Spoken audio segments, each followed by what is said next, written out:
quelles sont tes racines et tes fondations? Alors, intellectuellement, j'ai pas de racines.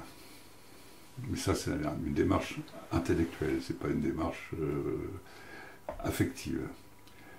Mais quand même, je suis plutôt un homme de port d'attache plutôt qu'un homme de racines. C'est-à-dire que j'aime bien avoir un port d'attache pour pouvoir me barrer et pour pouvoir y revenir.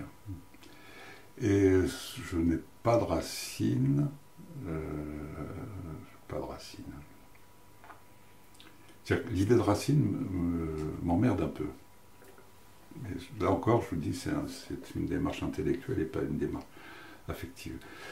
Je suis né en 1946, en décembre 1946, dans la banlieue de Rouen, à Canteleu, où justement ma famille n'a aucune racine. Donc qu'est-ce que je suis venu foutre, moi, naître ici à Canteleu?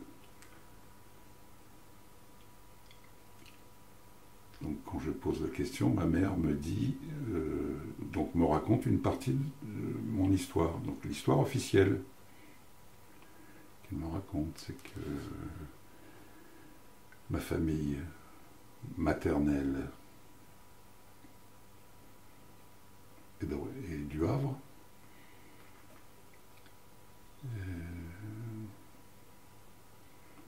Mon grand-père maternel est cuisinier sur le paquebot Normandie. Il était cuisinier aussi sur le yacht de Rothschild qui était mouillé au Havre. C'était un grand cuisinier. Le Normandie est arrêté à New York pour être transformé en transport de troupes et bateau hôpital. La guerre est déclarée et mon grand-père ne peut plus naviguer. Donc pendant la guerre, ils sont au Havre, ils se démerdent pour survivre. Ma grand-mère, ma grand-mère ne travaille pas, mais elle est du Havre aussi. Je connais un peu son histoire. Et juste après le débarquement en Normandie, les troupes américaines, mon grand-père, qui a beaucoup de relations, organise une brigade de cuisine et va, avec sa femme et ses deux enfants, ma mère et mon parrain, mon oncle, organiser une brigade de cuisine et va organiser des repas de gala, des repas de festin à Rennes. Je ne sais pas pourquoi Rennes, en Bretagne. Et puis, toujours selon l'histoire que ma mère me raconte, mon oncle et parrain qui a 14-15 ans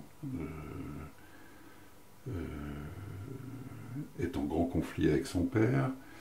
Mon grand-père trompe sa femme, donc ma grand-mère. C'est une histoire assez épouvantable. Et ma mère décide la guerre étant terminée, le Havre ayant été libéré, décide de repartir au Havre. Et c'est sur la route entre Rennes et le Havre qu'elle accouche à Canteleu.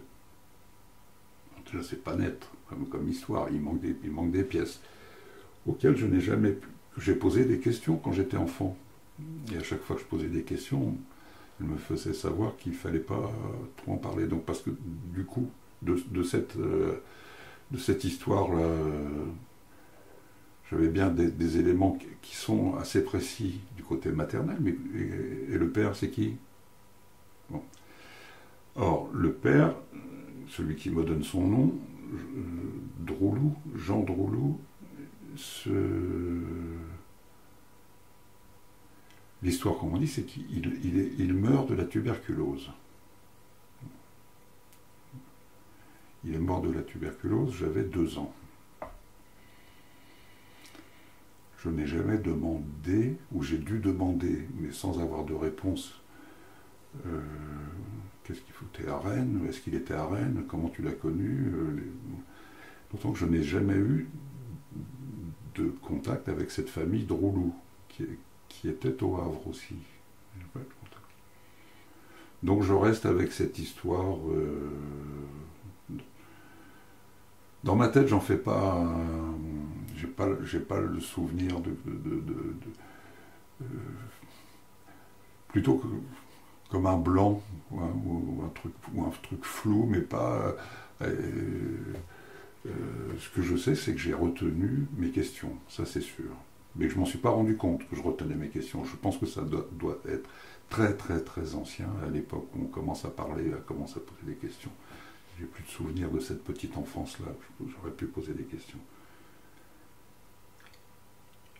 Et donc j'ai un père, Droulou, qui m'a reconnu, dont je ne sais rien. Je sais qu'il y a quelques membres de la famille qui sont au Havre. Ma mère revient au Havre donc avec son frère, qui est mon parrain, et sa mère, ma grand-mère, et laisse mon grand-père à Rennes, et qui reste à Rennes.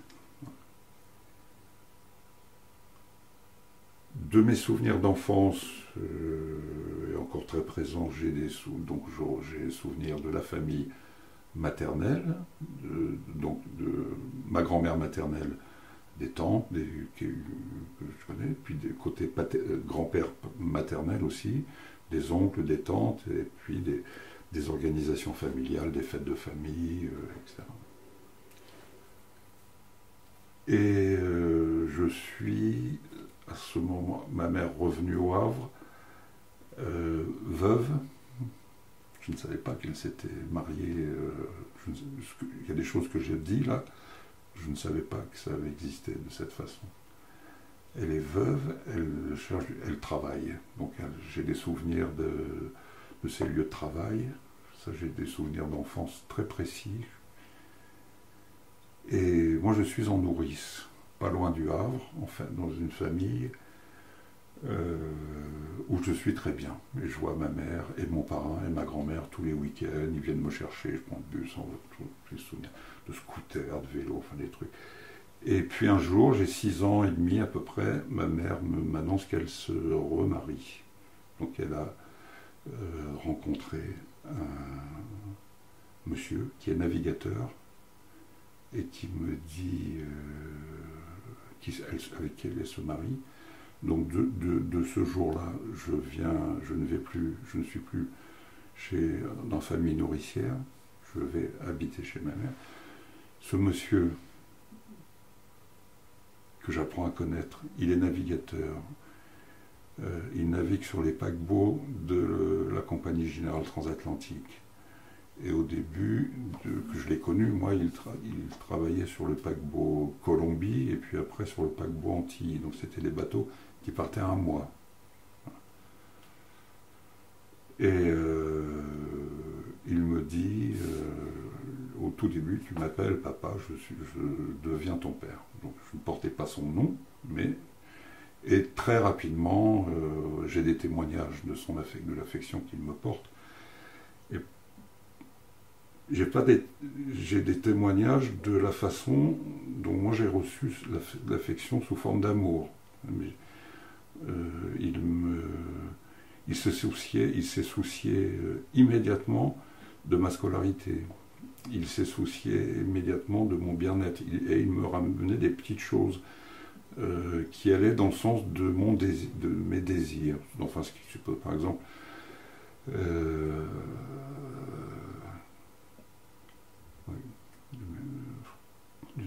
ça c'est un petit peu plus ancien, moi, pardon. C'est lui qui m'a amené mes premières couleurs.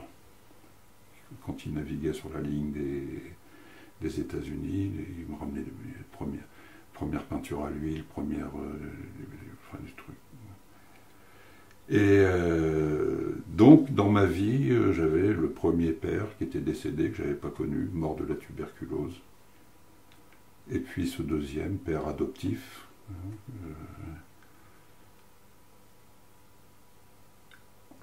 Et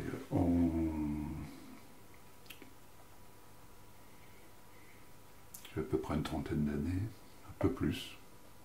J'avais déjà des enfants. J'ai besoin d'un extrait d'acte de naissance. Donc je demande l'extrait d'acte de naissance qui arrive, et c'est la première fois, c'était le début de la photocopieuse, c'est la première fois que j'avais la photocopie du livre d'état civil. Jusqu'à présent, à chaque fois que je demandais une pièce, c'était un truc retapé à la machine, et là je vois plein de choses dans la marge. Je vois que mon père, Jean Drouloux, me reconnaît alors que j'ai 1 an. C'est-à-dire que la première année, je suis reconnu, je suis déclaré à l'état civil par le secrétaire de mairie et reconnu par ma mère 1 mois après. Ensuite reconnu par son père, par mariage, 1 an après. Et l'année encore d'après, décès du père, etc. Là j'ai 35 ans, 40, j'ai déjà des enfants. Donc ma mère a des petits-enfants.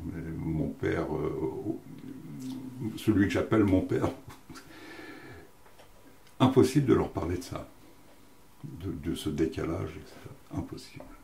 Silence complet, même rupture, à un moment, des choses. Donc j'en reste là et je me refais encore dans ma tête une histoire. Je me dis, bon, après, en sachant que c'était la fin de la guerre, c'était la dèche, et qu'il y avait eu des... Mais dans ma tête, c'était pas clair. En fait, ce que je voulais savoir, je l'ai su après. Je voulais savoir si j'étais...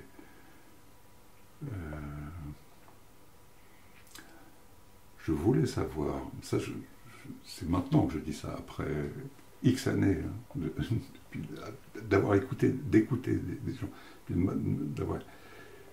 voulais savoir si j'avais été conçu dans une relation amoureuse, ou avec tout ce qui se passe pendant une guerre, si j'avais été conçu un mariage forcé, ou un viol, ou un truc comme ça. Bon, ce que je savais, c'est que j'aurais pu... il y avait la haine des Allemands aussi. Encore, moi je l'ai connu, parce que dans la famille, on m'avait raconté l'histoire, les guerres 14, où les frères, le frère de ma grand-mère mort 1 semaine avant la fin de la guerre, les Allemands n'étaient pas bien vus du tout. Donc, comme le silence, il y avait un énorme silence, plus que pesant. Quand tu es môme, tu peux imaginer toutes les possibilités, sur plus. Je pense que je n'étais pas trop con, donc l'imagination, elle fonctionne bien quand tu as un peu de carburant intellectuel pour essayer d'imaginer toutes les hypothèses. Voilà.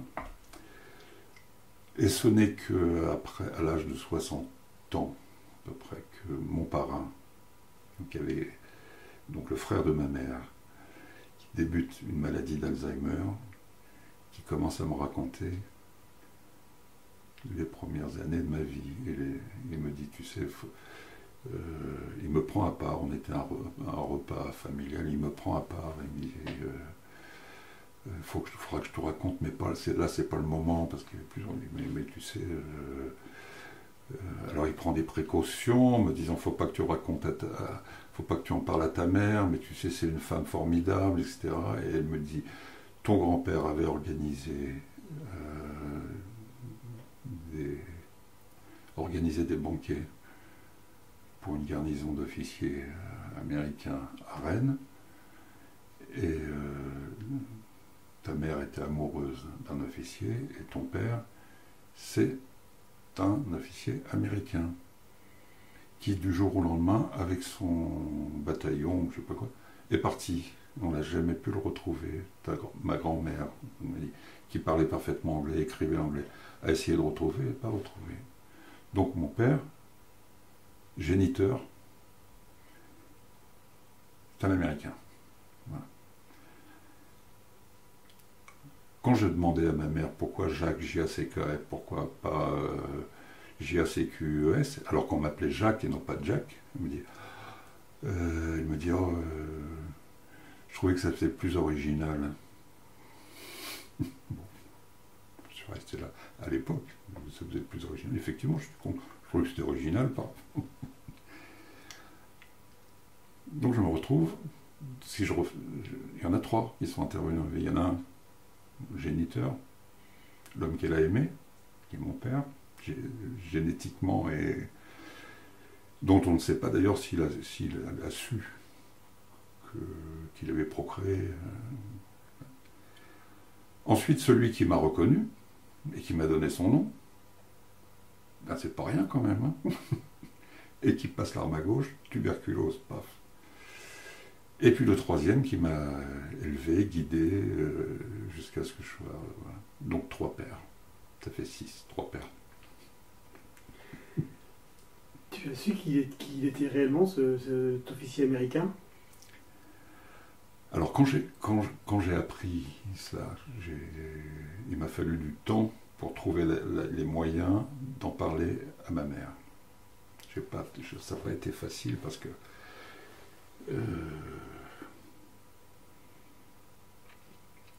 c'est une femme charmante. Elle est décédée il y a quelques mois. C'était une femme charmante avec tout son entourage, tous les gens qui la connaissaient. Très très dur avec ses enfants. Avec 2 enfants, moi et l'aîné, et puis un frère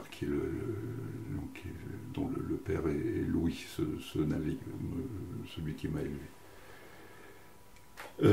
Donc je prends l'annonce par mon fils de l'arrivée prochaine du premier de mes petits-enfants. J'utilise cette occasion pour dire à ma mère, voilà, tout le monde, ton frère, mon parrain, m'a raconté, dit ça, ce qui s'est passé.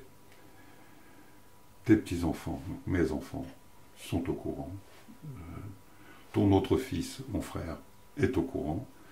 Tout le monde est au courant. Et nous, tu vas être arrière-grand-mère, je vais être grand-père. Et donc je veux que tu saches que tout le monde sait. Est-ce que tu peux nous en dire plus et raconter un peu parce que je ne resterai pas silencieux. Et ça, je fais une lettre j'écris beaucoup, moi. J'écris beaucoup des lettres. Et je fais une lettre que je lui envoie à l'époque où la Poste distribuait encore le courrier et pas simplement les... Non, je laisse ça de côté. 2 jours après, j'ai un coup de fil. Ma mère ne téléphone jamais. Elle a le téléphone, mais elle n'a jamais téléphoné. Il fallait l'appeler. Il n'a jamais pris le téléphone, même pour demander des nouvelles de ses enfants, de ses petits-enfants. Non, il fallait l'appeler pour lui demander de ses nouvelles à elle. Et donc là c'est elle qui appelle. Elle me dit, j'ai reçu ta lettre, très sèchement, j'ai reçu ta lettre. Quand est-ce qu'on se voit? Bon, j'ai dit, quand tu veux, maman. Demain, après-demain. Ah bah, demain, c'est tout. Bon, bah, après-demain. Je dis, où? Je m'attendais de toute façon pas. Et elle me dit, bon, comme ça, sur ce ton-là, bon, qu'est-ce que tu veux manger? J'habitais en région parisienne et j'allais la voir au Havre. Alors, très vite dans la tête, bon, c'est sa façon à elle de dire, je suis content, je t'accueille, quoi. Je dis, qu'est-ce que tu veux manger, qu'est-ce qui te ferait plaisir, etc. Bon. Alors, bon. Et puis, donc je vais la voir et elle me raconte sa vie, ce qui s'est passé. Et elle me dit, je veux plus que tu me poses de questions, je veux plus que tu m'en reparles. Voilà. Et ce jour-là, donc elle m'avait fait quelque chose que elle a mangé, elle cuisine très bien, elle cuisinait très bien. Je cuisine, je parle au présent là. Elle parle, donc elle me raconte sa vie.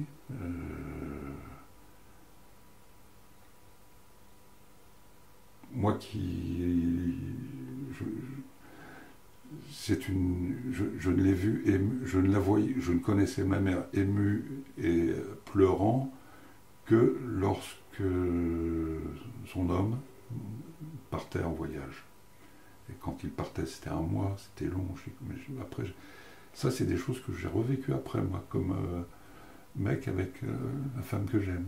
Partir 4 jours, avoir les... Bon. Et c'est les rares moments où je voyais ma mère émue. Moi, gamin, je lui dis, bon, attends. Moi, en plus, c'était vachement bien. Hein. Il y avait un père qui arrivait à la maison, puis il ne l'avait pas sur le dos, il se barrait. Et après, donc, je travaille un peu, hein, des petites touches. Hein, je suis au pays de l'impressionnisme, là, quand même.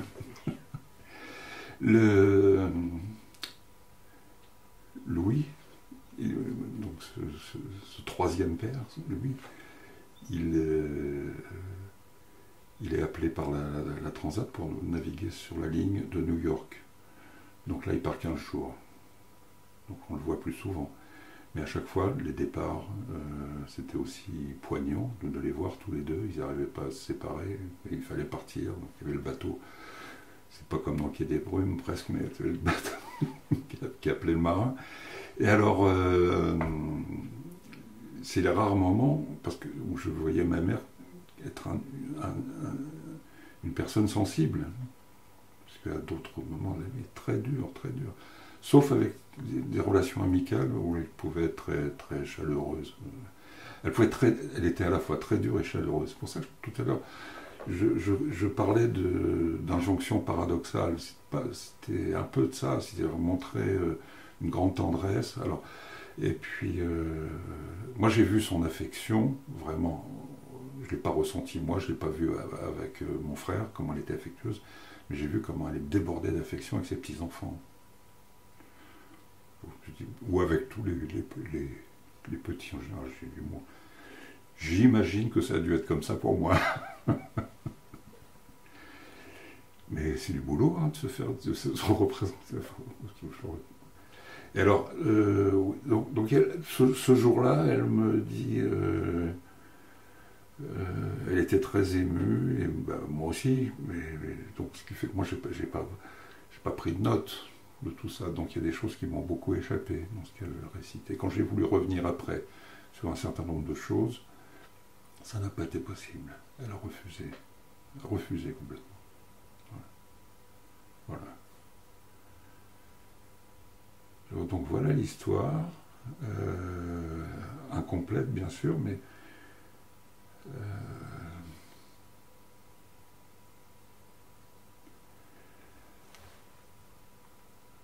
moi ce qui devait me hanter depuis longtemps, ce que j'ai abordé un peu tout à l'heure, c'est de m'apercevoir que c'était une belle histoire, c'était une histoire d'amour. Voilà. Alors après, en rigolant avec mes enfants, avec mes petits-enfants, je dis putain, ce mec, s'il avait été noir, ça aurait peut-être été plus facile pour moi. Il y aurait eu quelques traces, on aurait été obligé de dire que ça ne pouvait pas s'appeler Droulo, quoi. Mais par exemple, je ne sais pas, je suis le seul de la famille à avoir les cheveux frisés. Elle m'a sorti une histoire, ma mère. J'avais les cheveux frisés parce que quand j'étais petit, j'ai eu une maladie de peau, un pétigo, un machin comme ça, ce qui fait qu'on a dû me raser pour pouvoir... et tout a repoussé frisé. Bon, et puis impossible de dire, mais à ce moment, tu fais des études, tu commences à t'intéresser un petit peu... un petit côté scientifique, hein, tu peux dire à un moment, c'est pas comme ça que ça se passe. Si, impossible de revenir là-dessus.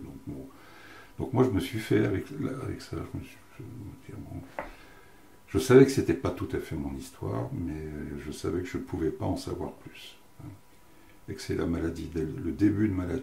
C'est mon parrain qui a craqué. Quand il a senti que lui, il n'allait plus pouvoir raconter, il a raconté un peu pour... Après, je ne vais pas faire d'interprétation sur ce que ressentent des gens qui sont en début de maladie d'Alzheimer, qui sentent que la vie peut-être leur échappe, hein, parce que l'histoire, c'est aussi la vie. Voilà, donc ça, ce serait intéressant. Je pense qu'il y a des gens qui travaillent là-dessus. Hein, voilà. Et ce beau-père, parce qu'il t'a adopté, il t'a adopté, qu'est-ce que tu peux en dire? Finalement, tu as beaucoup parlé de ta maman. Qu'est-ce que tu peux dire de ce beau-père? Je l'ai assez rapidement beaucoup aimé, beaucoup aimé, je l'aime toujours, et c'est un monsieur formidable. Il a été très proche de moi, il a suivi, il a été d'un grand appui pour moi, pour ma scolarité. C'était un homme qui était très manuel, dont les études avaient été interrompues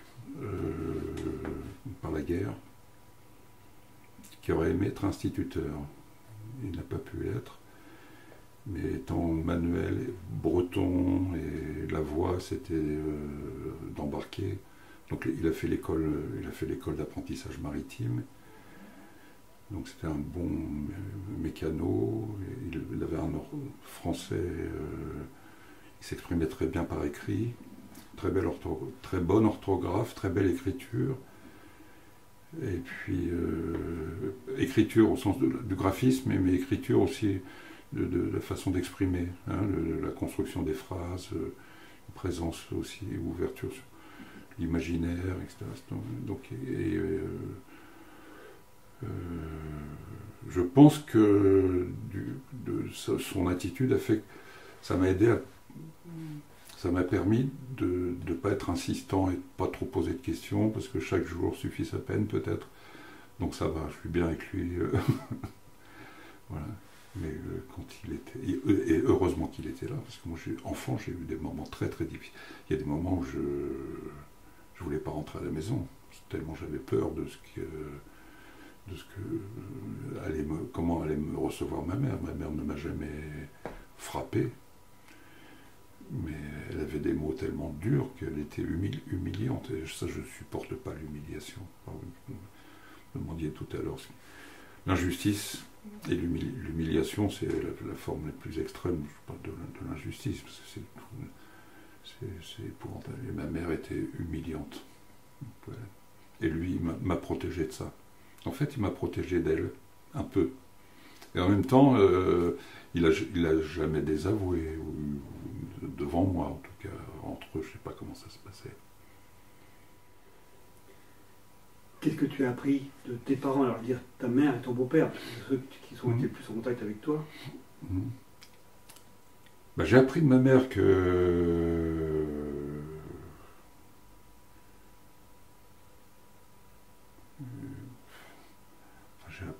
je me suis bien.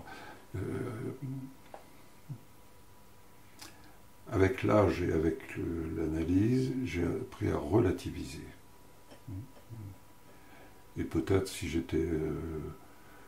je veux dire pardonner, mais pas vraiment, parce que je l'aime,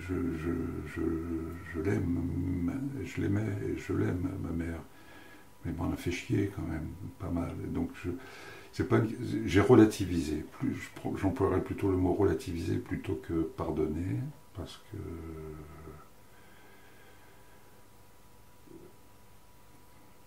tout ce dont je suis satisfait, de ce que je sais faire, etc., je lui dois quand même. Pas que elle, mais je lui dois. Mais toute ma souffrance, je lui dois aussi. Et ce que j'ai appris d'elle, c'est quand même, à sa façon, c'était une femme exemplaire. Je l'ai toujours connue militante militante politique, pas militante dans un parti, mais toujours fidèle à des orientations politiques. Constante, elle n'a jamais varié. Militante de la cause des femmes, ou des causes des femmes, hein, des causes, je mets plutôt un S.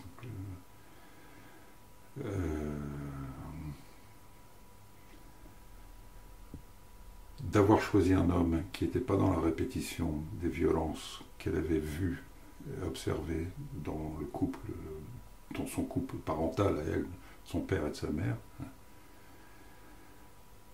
Ça, j'ai vu aussi comment elle était prisonnière de cette ambivalence qu'on peut avoir dans l'amour parental, parce qu'elle était en admiration jusqu'à la fin de son père. Et c'est quand même elle qui a arraché toute la famille à son père, parce qu'il en venait, mais elle était en admiration devant lui. Elle a hérité de lui sa passion de la cuisine. Il a appris des tas de choses. Il lui a appris des tas de choses. Et puis, donc des sentiments très ambivalents, mais aussi à l'égard de sa mère. Parce que mon grand-père tapait sur sa femme, ma grand-mère, qui était une personne charmante. Certainement masochiste, mais c'est pas parce que tu es masochiste qu'il faut prendre des coups dans la gueule. J'entendais à plusieurs reprises, et même encore très récemment, il y a quelques avant, quand elle parlait de sa mère, et que son père parlait de son père qui tapait sur sa femme, elle trouvait que sa mère l'avait bien cherché quand même. Elle qui était une militante, tu vois, tu touches pas un cheveu à une femme, c'est une protection. Elle trouvait quand même que sa mère l'avait cherché, quoi. Quelquefois c'était dur à entendre. Donc ça m'a appris aussi à relativiser cette question d'ambivalence. C'est parce que c'était descendre. Se battre aussi, c'est toujours battu. Ouais. Et puis ce qu'elle m'a appris, enfin ce qu'elle m'a montré, pas appris, grand appétit de connaissances. De s'ouvrir sur le monde. Et de ton beau-père, qu'est-ce que tu as appris?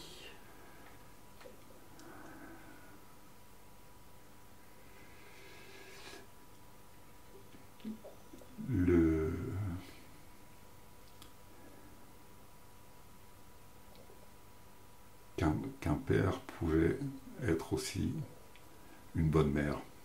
Voilà. C'est-à-dire protecteur, accueillant. Ouais. Ça, c'est... Et je trouve que c'est quelque chose qui est important, que j'ai vécu, mais que je pourrais un peu théoriser. Il ne faut pas théoriser au sens pour donner des leçons, mais je trouve par exemple à une échelle plus sociale. C'est-à-dire je trouve qu'on a, il me semble à juste titre, dans les années 60, 70, 80, on a essayé d'éliminer tous les pères fouettards, mais on a aussi un petit peu balancé le père. En même temps, on a tout balancé. Donc le père, on le cherche maintenant un peu. Celui qui protège et qui dit aussi, oui, ben vas-y, fais-le. Je suis là. Ben, laisser m'émanciper aussi, me prendre mes ailes. Mais ben, ça, c'est important. Garder derrière tout